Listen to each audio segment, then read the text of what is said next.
जय हिंद दोस्तों, स्वागत है आप सभी का फिर से एक नई वीडियो में। दोस्तों आज की इस वीडियो में हम सीखेंगे कि एलसीएम और एचसीएफ कैसे बनाया जाता है, वो भी बहुत ही आसान तरीके से। दोस्तों मैं इस वीडियो में दावा करता हूं कि आप इस वीडियो को देखने के बाद आप एलसीएम और एचसीएफ बहुत ही आसानी से निकालना सीख जाएंगे। तो दोस्तों इस वीडियो को बिना स्किप किए हुए एंड तक ज़रूर देखना। तो चलिए हम बिना देरी के वीडियो को स्टार्ट करते हैं। दोस्तों एलसीएम को हम लोग हिंदी में लघुत्तम समापवर्त्य भी बोलते हैं और एचसीएफ को हम लोग महत्तम समापवर्तक बोलते हैं। तो दोस्तों ये ध्यान में रख लेना है। तो दोस्तों यहाँ पर हम 2 क्वेश्चन करेंगे और 2 क्वेश्चन में मैं आपको बहुत बढ़िया से आपको समझा दूंगा कि आगे आपको एचसीएफ और एचसीएफ निकालने में कोई भी दिक्कत ना हो।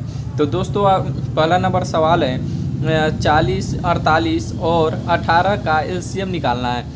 तो चलिए हम इसका एलसीएम निकालते हैं बेसिक तरीके से। तो दोस्तों यहाँ पे पहले हम यहाँ पे क्वेश्चन नंबर लिख देते हैं। दोस्तों एलसीएम निकालने के लिए सबसे पहले हम आपको डायग्राम बनाना सिखा देते हैं। दोस्तों पहले हम डायग्राम बना लेंगे, उसके बाद में यहाँ पे ये जितना भी नंबर रहेगा यहाँ पे आपको बीच में लिख लेना है। तो चलिए हम यहाँ पर लिख लेते हैं 40 और यहाँ पे 48 और यहाँ पे 18। तो यहाँ पे लिख लेना है जितना भी नंबर रहे। यहाँ पे अगर 4 नंबर है तो यहाँ पे आपको अगला भी लिख लेना है। तो यहाँ पे 3 दिया गया है, 40, 48 और 18 का एलसीएम निकाले।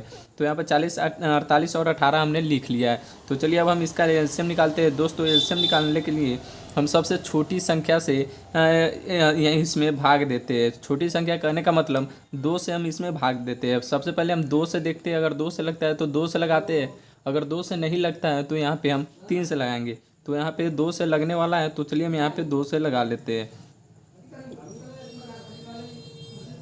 तो दोस्तों यहाँ पे 2 से ये तीनों में लगने वाला है, क्योंकि यहाँ पे 40 2 के पहरा में आता है। तो चलिए हम यहाँ पे लगा लेते हैं। 2 से करेंगे तो यहाँ पे 20 दूना 40 हो जाएगा।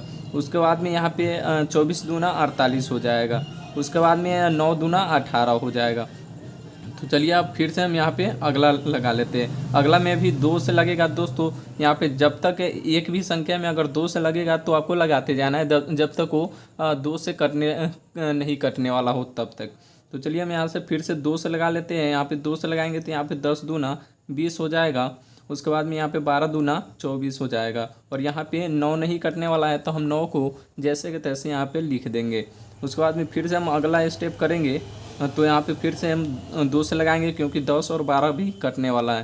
तो 5 दूना 10 यहाँ पे हो जाएगा और यहाँ पे 6 दूना 12 हो जाएगा। और ये 9 नहीं कटने वाला है तो 9 को जैसे है वैसे ही यहाँ पे लिख देंगे।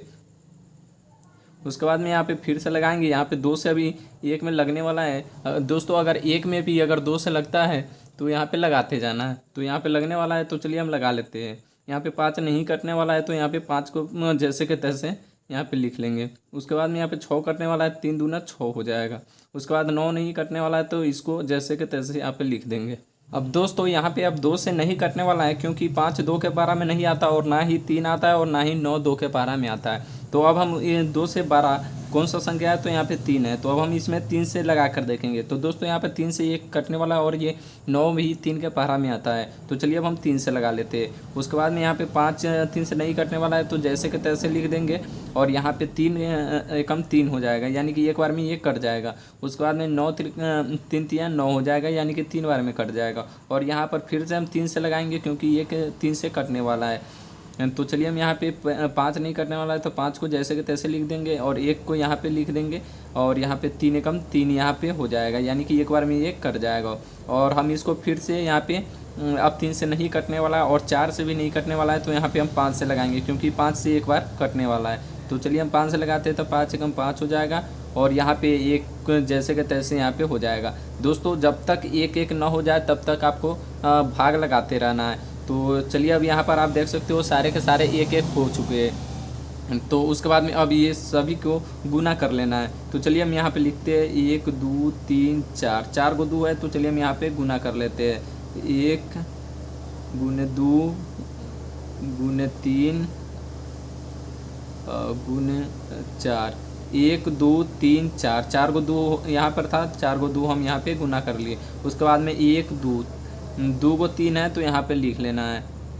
जितना रहेगा सभी को गुना करना है। तो यहाँ पे 2 को 3 था, 2 को 3 हमने लिख लिया और 1 को 5 है, तो यहाँ पर 5 को भी गुना कर लेंगे। अब ये सारे के सारे यहाँ पे गुना कर लेना है आपस में और यहाँ पर लिख लेना है। तो चलिए हम गुना करते हैं। 2 दूना 4, 4 दूना 8, 8 दूना 16, 16 तिया 48, 48 तिया हो जाएगा आपका 144 और 144 बचे। यहाँ पे आपको गुना करके यहाँ पे लिख लेना है। तो चलिए हम फटाफट इसको गुना करके यहाँ पे लिख लेते हैं।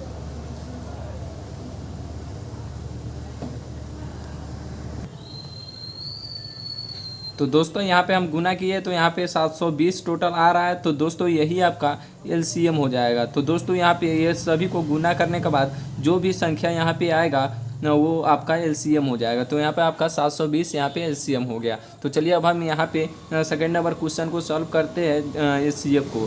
तो दोस्तों किसी भी संख्या का एचसीएफ निकालने के लिए हम सबसे पहले भाग विधि द्वारा करते। तो दोस्तों हम आपको सबसे आसान तरीका बताते हैं। तो यहाँ पे पहले एक डायग्राम बना लेना है। तो चलिए हम यहाँ पे बनाते हैं।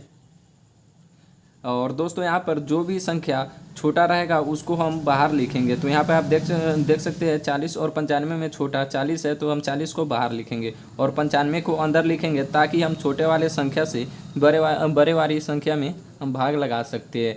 तो चलिए अब हम इसको भाग करते हैं। जैसे हम भाग करते हैं वैसे ही इसको मसब ही करते हैं। तो चलिए हम लगाते हैं और आपको बताते हैं कैसे आप बहुत ही आसानी से कर सकते हैं। तो दोस्तों हम 40 का पारा कितना बार पढ़ेंगे कि 95 या 95 के नीचे हो, आसपास हो। तो दोस्तों ये 95 से ज़्यादा नहीं होना चाहिए। तो चलिए हम पढ़ते हैं 40 से कम 40, 40 दूना 80, 40 तिया 120। तो दोस्तों 40 तिया 120 हो जा रहा है। 120 जो कि 95 से बड़ा है, तो हमको बड़ा नहीं लेना है, या तो 95 लेना है या 95 के नीचे लेना है। तो यहाँ पे 40 दूना 80 होगा, यानी कि 2 बार में आएगा। जितना बार में आएगा यहाँ पे लिखना है और जितना आएगा यहाँ पे लिखना है। तो 40 दूना 80 आएगा तो यहाँ पे लिख देना है। उसके बाद में यहाँ पे अब इसको हम क्या करेंगे, घटा लेंगे। तो हम इसको घटाएंगे तो यहाँ पे हो जाएगा 5 और यहाँ पे 9 में से 8 जाएगा तो यहाँ पे हो जाएगा 1। तो यहाँ पे फिर घटा लेना है और उसके बाद में यहाँ से फिर से यहाँ पे लाइन खींच लेना है। उसके बाद में दोस्तों जो भी संख्या से हमने पहले भाग दिया था उस संख्या को यहाँ पे बीच में लिखेंगे और यहाँ पे जो भी शेष बचेगा हम उससे पिछले वाले संख्या में यहाँ पे भाग देंगे। तो यहाँ पे आप देख सकते हो पहले 40 से हमने भाग दिया था, तो अब हम 40 को अंदर लिखेंगे और जो भी शेष बचेगा उससे हम 40 में पिछले वाले संख्या में भाग देंगे।